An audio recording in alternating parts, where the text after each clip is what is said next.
I never knew what it would be like to come home after the war. When the plane touched American soil, something inside me broke, but I didn't know what. The sound of the engines faded, but the noise in my head didn't stop. I returned to a country that seemed to have forgotten me, to a life that no longer felt like mine. The friends I knew in the trenches were elsewhere, or maybe they had vanished without a trace.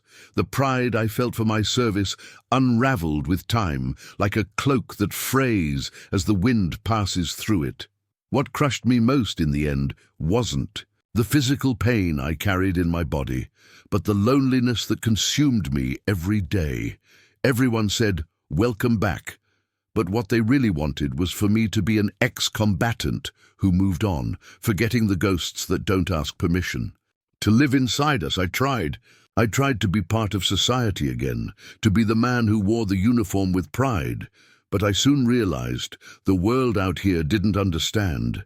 It didn't understand the weight of what I carry, the images I see when I close my eyes, the screams that still wake me in the middle of the night. Silence became my constant companion, but it also brought something else, a deep emptiness, like an echo in my chest. I didn't want to return to a world that didn't accept me, but I also didn't know how to go back to the war I left behind. Deep down, what I really wanted was a purpose, something that made me feel it was still worth it. It was in that emptiness that I found the others, those going through the same thing, ex-combatants like me, lost in this labyrinth of survival. Each of us with invisible scars, each of us trying to find ourselves after being broken. I found them in a downtown bar, where all our secrets were shared over a beer and a look that said more than any words could. There, amid forced laughter and distorted stories, we started talking about what really needed to be said. And in that moment I realized we weren't just men trying to forget what we lived through. We were men who didn't know how to live without that piece of us still trapped in the war. I didn't know how or when, but that day I started planning. Something I never would have imagined. I decided that if the world wasn't willing to take care of us, we would have to build what we lacked ourselves. Not just a shelter, but a home. A place where veterans like me could find more than just a roof over their heads. We needed a space where we could heal, where we could learn to live again. It wouldn't be easy. Nothing in my path ever was. But I had something no one could take from me: determination. And so the idea began to grow inside me. A home for the forgotten, for those who survived but were still losing the battle. I didn't know how I'd do it or where the resources would come from. But in that moment I knew I couldn't wait for someone to help us anymore. The only person who could make this happen was me. I just didn't know yet where this journey would take me. The days that followed were full of uncertainties, but I couldn't look back anymore. I started making calls, looking for available land, seeking funding, knocking on doors that always seemed to close before I could finish my sentence. All the knowledge I had about leadership, about organizing a team, seemed useless in the face of bureaucracy and real obstacles. But with every closed door, a window opened, even if it was small. I learned not to wait for the perfect moment, but to create my own. I found allies where I least expected, and over time, other veterans joined me, some doubting, others believing, but all with the same desire. A place where we could be seen again, where our pain was valid, where what we went through wasn't a burden, but part of our strength. I talked to architects, engineers, and even some former comrades who were now construction workers. Each offered something. One designed the building plans, another helped with materials, another chased down contacts who gave me some kind of support. Slowly, the walls began to rise, and with them hope. But even as the foundations were being laid, doubt still followed me like a shadow. Would this be enough? Was I doing the right thing? Deep down, I always wondered if this home, which I so desperately wanted to build, could truly heal what was broken in all of us. And worse, could it heal me? Sometimes at night, sitting in the unfinished construction site, I felt the weight of loneliness crushing me again. The fear of failure was immense, but I also knew that failure wasn't an option. Not after seeing the eyes of so many veterans looking at me with hope for a future that didn't yet exist. They had already lost so much. They couldn't lose the chance to start over too. But then, in the midst of all that pressure, something unexpected happened. A veteran named Eddie, who had stepped away from the project for a while, showed up at the site. He was hesitant, as if he'd come to apologize, or maybe explain his absence. But instead, he looked around, taking in what I had started, and said, "Jack, I thought you were one of those guys who talk a lot but never do. But here it is. You made it happen." Those words hit me with the weight of a mountain, but also with a lightness I didn't know I needed. They were seeing, they were believing, and in that moment I knew nothing could stop me anymore. Because if they were ready to trust, I had to be too. With Eddie's support and others who began joining the project, things started moving faster. We managed to complete the main structure of the house, and the opening of the Home of Hope was approaching. But not without more challenges. Money was still scarce, costs rose every day, and the days were shorter than I'd like. Each night seemed to bring more anxiety, but also more conviction that what I was doing was worth it. Because with every stone that was laid, I felt I wasn't just building a house. I was creating a new beginning. For them, for me, for all of. First Act 1 ends with the opening of the Home of Hope. Though difficulties still persist, Jack sees the first group of veterans arriving, and the emotion of seeing the first step of his mission realized is immense. He can't deny that in that moment he's not just creating a home for others, but a home for himself. The day of the opening arrived, and though there was still much to be done, something inside me was at peace. The Home of Hope stood there, with firm walls and roofs ready to shelter those who needed it most. But as the first veterans began to arrive, I realized this wasn't just a personal victory. It wasn't just the realization of my dream. It was something much bigger. A space that could offer them what I had sought for so long. A place where the weight of war wasn't the only legacy. Where stories of pain could be shared, but also left behind. So new chapters could be written. When I saw the first men entering the house with eyes empty of expectation, followed by a silence only those who've been in the field know how to feel, a wave of emotion overtook me. Some were stronger, with the look of those who knew they had a second chance. Others were broken, their bodies marked and souls wounded from trying to hide from the past. Each of us there had a different story, but we all carried the same weight. And that's what united us in that moment, shared pain, but also hope. The days that followed were tough. Each new resident brought their own struggles, their own demons. Some couldn't adapt. Others seemed reluctant to accept help. The home, which I imagined would be a solution to all our problems, proved more complex than I could have anticipated. The psychological support we offered was insufficient for some broken souls, and even with daily care, there were moments when loneliness took hold of some. I started to question if I had really done the right thing. Had I taken the right step?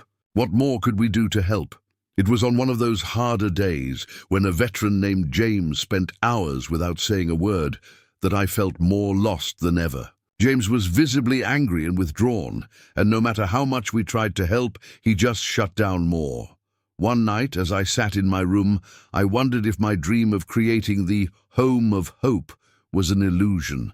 What if, in the end, there was something in me that was still broken, something I didn't yet know how to fix? But it was in that moment that Eddie, the veteran who had been my support from the start, appeared to remind me why we were doing this. He told me, with the serenity only he had, that we weren't here to save anyone. We were here to give each of them, and ourselves, a chance to start over. "We can't fix everything, Jack," he said, "but we can give space for healing to happen." Those words, simple and profound, reminded me of what really mattered. It wasn't about being perfect. It wasn't about healing every wound. It was about giving each person the space to try, to feel, to rebuild in their own time. I didn't need to save anyone. I just needed to be there, offer what I could, and let the rest unfold along each person's journey. Act 2 continues with Jack learning, through difficulties and frustrations, that his true role is to be a facilitator of transformation, not a hero who fixes everything. He realizes that while the home of hope is a physical refuge, the real work lies in rebuilding the trust and spirit of each veteran. Despite the challenges, the project begins to strengthen, and the veteran community starts to unite in ways Jack never imagined. The home of hope began to transform before my eyes in a way I hadn't expected, not in the way I imagined at the start, not with the lines and shapes I wanted to see, but with something more organic, more human. Little by little, the veterans began to understand they weren't alone, and more importantly, they understood that this place wasn't a prison, but a space for reconstruction. I started to see something in their eyes that I didn't see at the beginning. A spark of hope. It wasn't something they said outright. It was visible in the small things, in the way they began to share stories, in the laughter that broke the silence of the night, in the first attempts to work together on small projects. And though some still had distant gazes, others began to believe they could indeed have a new chance. The work was grueling, not just because of the physical construction, but because of the emotional reconstruction. Each man who arrived brought his scars, his pain, his memories of a past that refused to be buried. I saw how the simple task of cutting wood or building a small garden on the property was more effective than any words I could say. Sometimes, all we needed was action. Change wouldn't come from pretty words, but from sharing the weight of things. James, the one who seemed beyond recovery, was the first to show a visible change. It wasn't a dramatic change, but something no one could deny. He started helping others, mowing the lawn, giving advice, even if with his hoarse, wary voice. He didn't talk about what haunted him, but in the simple act of helping, he began to rise again, even if in a way he didn't fully understand himself. James didn't become the man he once dreamed of being, but he became someone others could rely on. He was, without intending to, the first to prove that healing was possible, but not quick. It was a process that took time, patience, and above all, acceptance. I realized that sometimes true healing doesn't happen in an obvious way. It doesn't come with a great revelation, but in the small moments of connection, when one veteran helps another fix a roof, or when someone simply listens to another, without haste, without judgment. For the first time, I saw myself not as the leader with all the answers, but as someone who, by creating space for others, found himself too. Over time, the community began to expand. More veterans arrived. More veterans' families showed up, bringing new challenges and new stories. But what I didn't know was that by building this home, I was also rebuilding my own life. I was no longer trying to be anyone's hero, but the facilitator of something far more valuable, the freedom to start over. For me and for them. There was a defining moment when the first ex-combatants began to leave the home with new jobs, new paths, new hopes. They weren't healed, but they were stronger. When one of the veterans who spent the most time with me, Carlos, got his first formal job after years of suffering, he came to thank me. He didn't know how to thank me, he said. But I knew, because deep down he was thanking himself for finally choosing to live again. And in that moment, I felt that what we did there was bigger than anything I had imagined when I started. Those moments when I looked at the faces of those men, women, and families made me know that the home wasn't just a physical space. It was a metaphor for reconstruction, for accepting that pain was part of who we were, but we didn't have to let it define us. We were no longer victims of the war. We were survivors. And the greatest victory wasn't the construction of the home, but the construction of each life. Within it, Act 2 ends with Jack finally understanding that the mission he started wasn't just about helping others, but about healing himself. The Home of Hope wasn't an end, but a continuous journey of redemption, where each step taken by him and the veterans represented the strength that had been restored. The Home of Hope began to be more than I had imagined. It wasn't just a refuge for veterans. It was a new chance for all of us, a space where each person could start over, even if deep down we knew that true healing didn't happen overnight. Even when the shadows of the past dragged over us, there was something new, fragile but real, the possibility of starting again. With every new face that arrived, with every story shared within those walls, a small part of me healed too. It wasn't just because we were helping others. It was because by looking to the future and not just at the mistakes made, we were also restoring something within ourselves, our humanity, our capacity to feel and live again. I knew that while most ex-combatants were slowly rising, the internal battle of each of us was far from over. They needed more than a roof over their heads. They needed something I wasn't even sure how to give, the true sense of belonging. And that's when I realized the mission would never truly be complete, that the real impact of the home wouldn't come from a physical structure or bureaucratic processes. It would come from the transformation of each soul that entered there. And when that started to happen, I saw how our work, though so simple in its essence, could transform lives. But of course, this didn't come without its challenges. Like any project that touches the depths of the human soul, there were misunderstandings, frustrations, and often the fear of failure. There were those who still refused to believe, who thought it was impossible to climb out of the abyss of war, that nothing could erase the scars. Others, like Eddie, began to open up, but only enough to keep up appearances. I knew that despite all the progress, the hardest part was yet to come, and the greatest challenge wouldn't be building more rooms or expanding the land. The greatest challenge would be teaching each person that the home was more than a physical place. It was an emotional space where true healing would happen. Not on clock time, but in each person's own time. That's when I met Marcus, a veteran who arrived. After a turbulent period in his life, he sought refuge in the Home of Hope as a last attempt to find peace. What I didn't know was that he brought with him not just the weight of his memories, but a secret.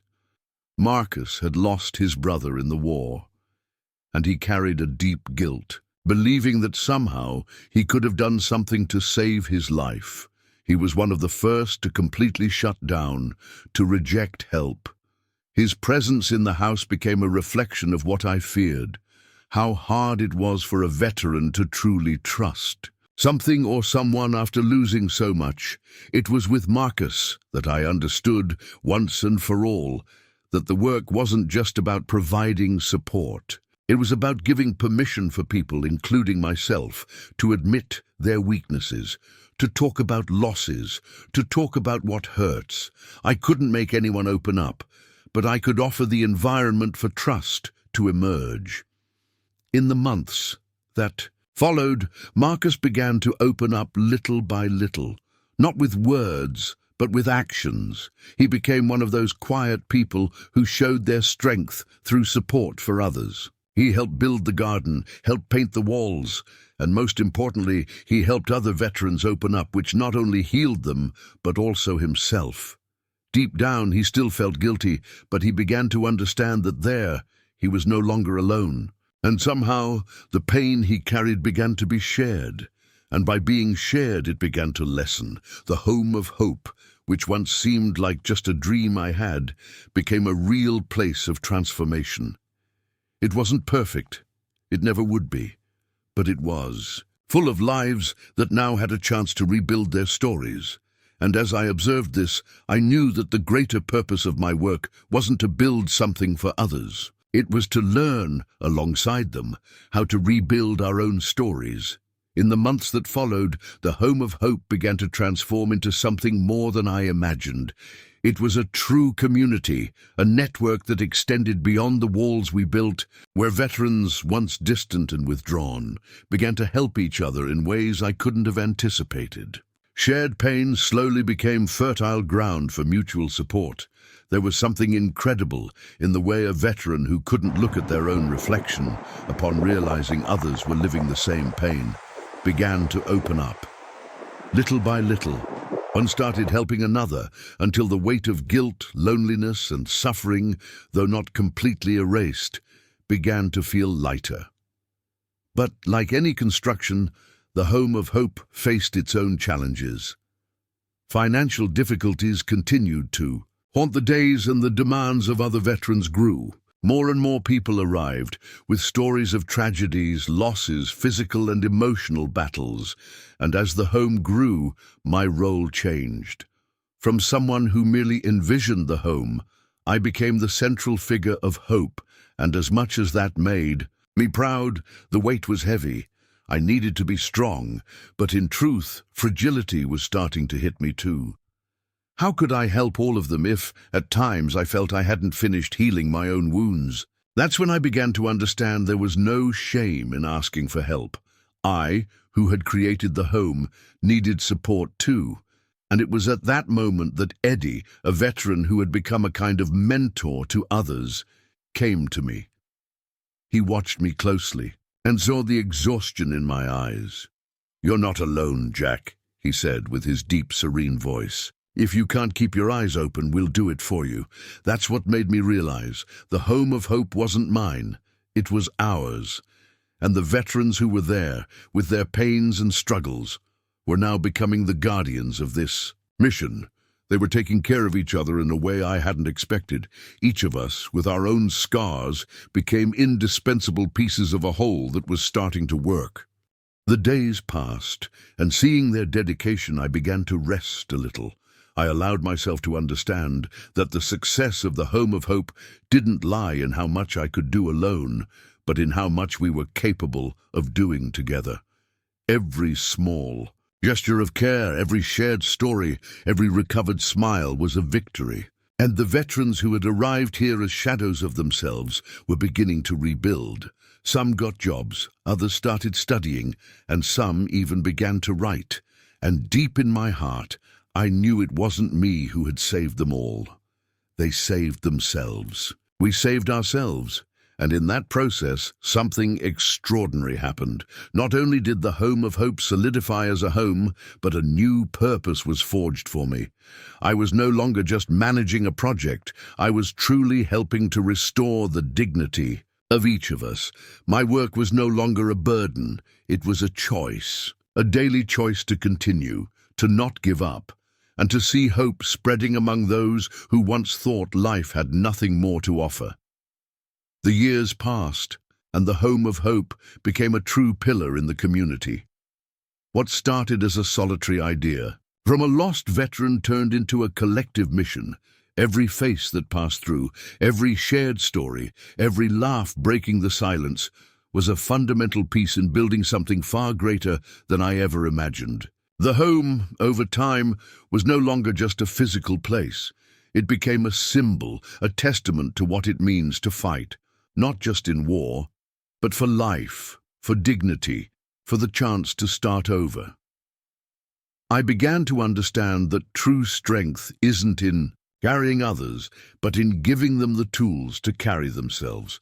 What I did was just pave the way. They were the ones responsible for moving forward. The Home of Hope, now full of voices and laughter, became a place where ex-combatants, with their stories and scars, could finally find a place in the world. Here they were no longer remembered just as ex-soldiers.